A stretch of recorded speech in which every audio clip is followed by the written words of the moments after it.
55%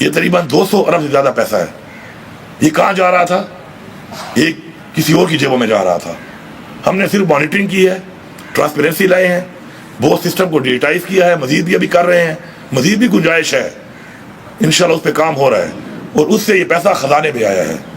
تو with good governance آپ یہ کام کر سکتے ہیں. اور میں یہ کہوں گا کہ جو بیٹھے ہوئے تنقید کرتے ہیں ہمارے اوپر کہ کرپشن ہو رہی ہے پختونخوا میں, تو میں صرف اتنا کہوں گا کہ ایسی کرپشن آپ بھی کریں. یہ بڑی پازیٹیو کرپشن ہے, آپ کو کرنی چاہیے.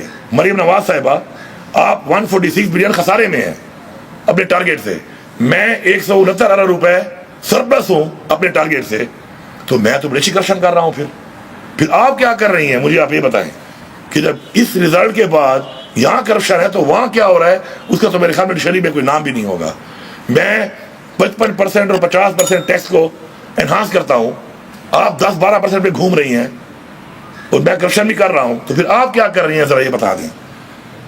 میں نے سسٹم کے اندر سے 200 ارب سے زیادہ پیسہ ریز کیا, جنریٹ کیا, اور آپ 146 ارب روپے خسارے میں ہیں.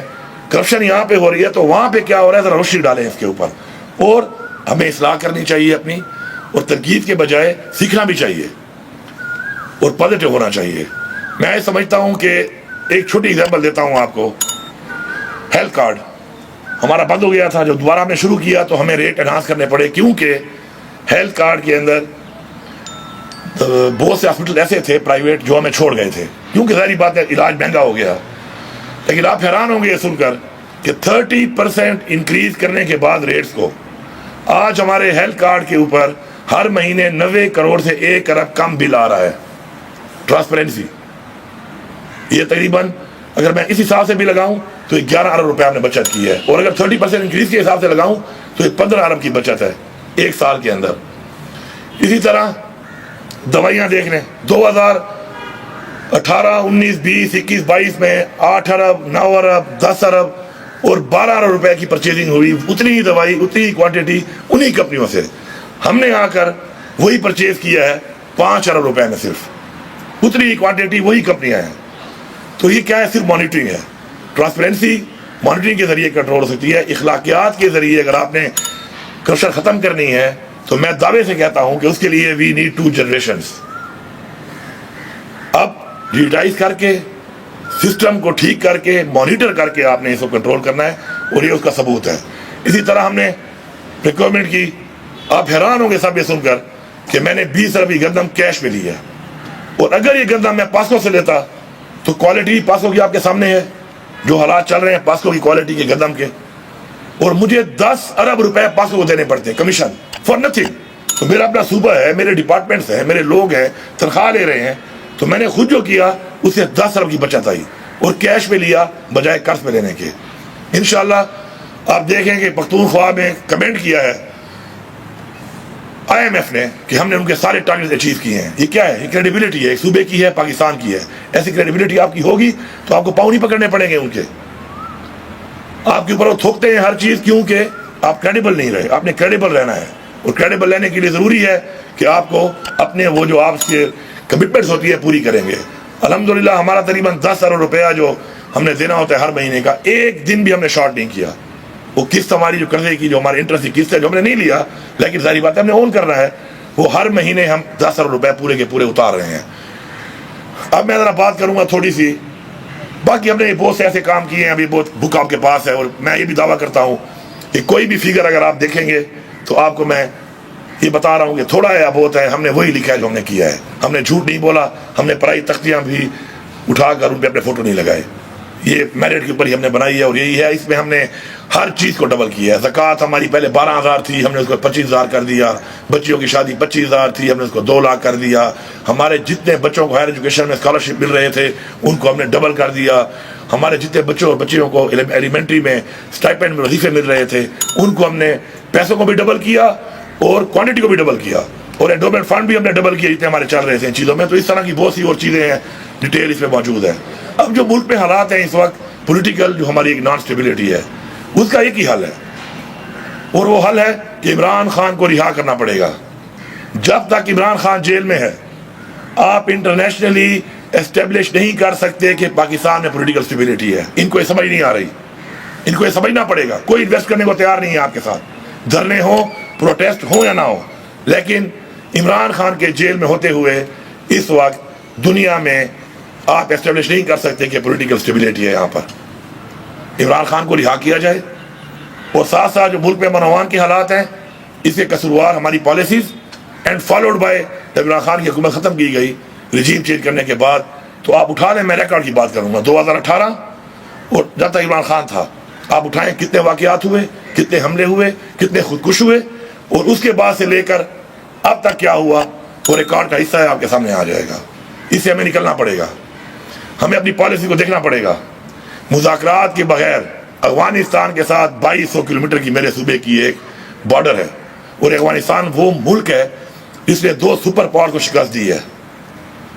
یہ کوئی کچے کے ڈاکو نہیں ہے، یا یہ کوئی موبائل سنیچر نہیں ہے کہ آپ کو مذاق لگ رہا ہے. یہاں پر آپ بغیر مذاکرات کیے افغانستان کے ساتھ اس خطے میں امن کی بحالی نہیں کر سکتے.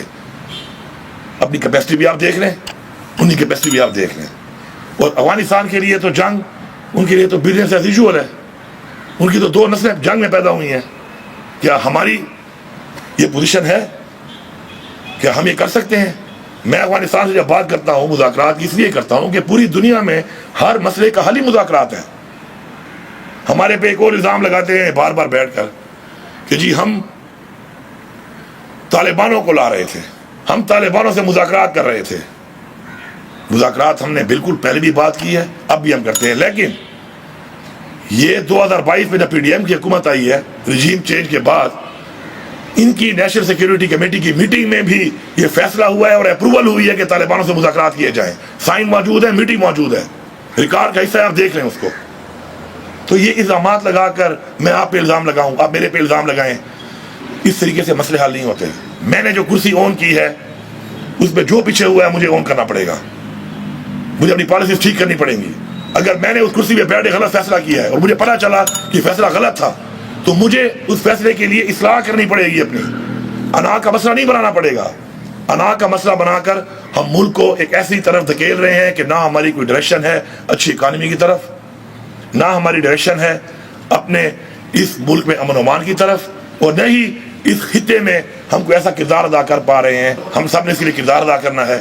میڈیا کا ایک بہت بڑا کردار ہے. میں سمجھتا ہوں کہ میڈیا ایک برج ہے عوام کے درمیان بھی اور حکمرانوں کے درمیان، اور اسی طرح میڈیا ایک برج ہے انٹرنیشنل ڈپلومیسی اور اپنے ملک کی ڈپلومیسی کے درمیان بھی، کہ وہ ہائی لائٹ کر سکتا ہے کہ آپ کس طرف جا رہے ہیں، اس کے کیا ریزلٹس آ رہے ہیں، عوام کیا سوچ رہی ہے، دوسرے ممالک آپ کے بارے میں کیا سوچ رہے ہیں، اور آپ کی کون سی پالیسیز ہیں جس سے آپ کو وہ ریزلٹس نہیں مل رہے جو آپ کو ملنے چاہیے. اس کے لیے ہمیں ایک نیشنل ڈائلاگ کی ضرورت ہے، اور وہ نیشنل ڈائلاگ عمران خان کے بغیر نہیں ہو سکتا. عمران خان اس وقت پاکستان کا واحد لیڈر ہے جس کی 4 صوبوں میں AJK اور گلگت بلتستان میں ایک بھرپور نمائندگی ہے، پاپولیرٹی بھی ہے، نمائندگی بھی ہے، فالوئنگ بھی ہے. اس کو جیل میں رکھ کر آپ یہ سمجھتے ہیں کہ آپ اس ملک میں ملک کی حالات ٹھیک کر لیں گے، یہ ناممکن ہے.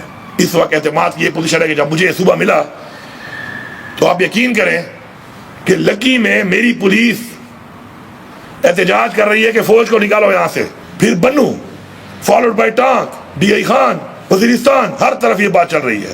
ان حالات میں صوبہ ملا.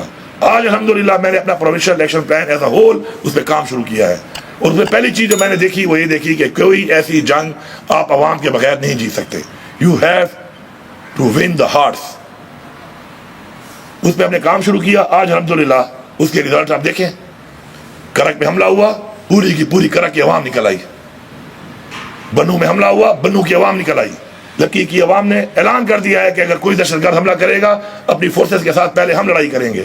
خیبر جو اس وقت ایسے حالات میں ہے کہ ابھی تک ہمارے TDPs بہت سارے کچھ گاؤں میں شفٹ نہیں ہوئے، اب تک اتنا ایک وہ سینسٹیو ایریا ہے. کل رات کو حملہ ہوا ہے، پوری کی پوری عوام نکلی ہے، حملہ چیک پوسٹ پہ ہوا ہے، انہوں نے حملے کو پس کیا ہے کہ جی ہم لڑیں گے. یہ وہ میں پالیسی جن کو بتاتا ہوں اور اس پہ عمل نہیں کرتے، تو میں اس کے ریزلٹس دے رہا ہوں آپ کو. یہاں پر یہ ریزلٹس آپ کے سامنے ہیں، کوئی میں دعوے نہیں کر رہا، یہ ریزلٹس ہیں. وہ کہتے ہیں نا ایکشن ناٹ ورڈز، ورڈز بھی نہیں، ریزلٹس. یہ ریزلٹس ہیں جو میں آپ کو بتا رہا ہوں اور یہ آپ کے سامنے ہیں اس وقت. تو میں ان کو اسی پالیسی کا کہہ رہا ہوں کہ آپ اس پالیسی پہ آئیں اور اس پالیسی پہ بیٹھیں. اور دوسری بات کہ جب تک ہم بیٹھ کے یہ تعین نہیں کریں گے کہ یہ جنگ جیتنے کے لیے میری کیا ذمہ داری ہے, آپ کی کیا ذمہ داری ہے, کیا لاجسٹک چاہیے, اس کے لیے آپ کیا کریں گے, میں کیا کروں گا, میں کس چیز کا آنسریبل ہوں, آپ کس چیز کے آنسریبل ہیں, تب تک یہ پریزنٹیشنز اور یہ میٹنگز اور یہ پلانز اور یہ کوئی نام دے دینا, یہ آپریشن ہم نے کیے. میں کیوں آپریشن کے خلاف ہوں؟ کیونکہ آپریشن سے میرے صوبے میں تباہی ہوئی ہے, فائدہ کوئی نہیں ہوا. اگر آپریشن سے فائدہ ہوتا تو میں اس کی حمایت ضرور کرتا. آپریشن سے تو میرے لوگ مزید مخالف ہو گئے ہیں, نقصان بھی اٹھائے, جانیں بھی قربان ہوئی, فائنینشلی بھی نقصان اٹھایا, صوبے نے اٹھایا, انڈیویجل نے اٹھایا, اور رزلٹ کیا نکلا اس کا؟ کچھ بھی نہیں. تو اس لیے جو ہم کچھ چیزوں کی مخالفت کرتے ہیں تو ہم حالات کو دیکھ کے کرتے ہیں, کیونکہ ہم عوام کے اندر ہیں, ہم عوام کی رائے کا جائزہ لیتے ہیں. عمران خان نے ہمیں یہی سکھایا ہے کہ عوام کی رائے کو دیکھتے ہوئے, عوام کے سینٹیمنٹ دیتے ہوئے, عوام کے ساتھ عوام کو کرنے کے لیے عوام کی رائے کے ساتھ چلنا پڑے گا. اور یہی میرا ان سب کو یہ ریکویسٹ ہے, اور میری اس پوری اسٹیٹ کو, تمام اداروں کو یہ ریکویسٹ ہے کہ اگر آپ لوگ ان باتوں پر جو میں آپ کو کر رہا ہوں, اور میں نے آپ کو بتایا ہے, گورننس کے حوالے سے ہی بتایا آپ کو, کرپشن کے حوالے سے ہی بتایا آپ کو, لا اینڈ آرڈر کے حوالے سے بتایا ہے, اور ریزلٹس آپ کے سامنے ہیں. ہر طرح کے ان 13 مہینوں میں ہر طرح کے ریزلٹس جو میں نے آپ کو بتائے ہیں وہ ہمارے سامنے ہیں, ود دا پالیسی جو ہم نے اڈاپٹ کی ہوئی ہے.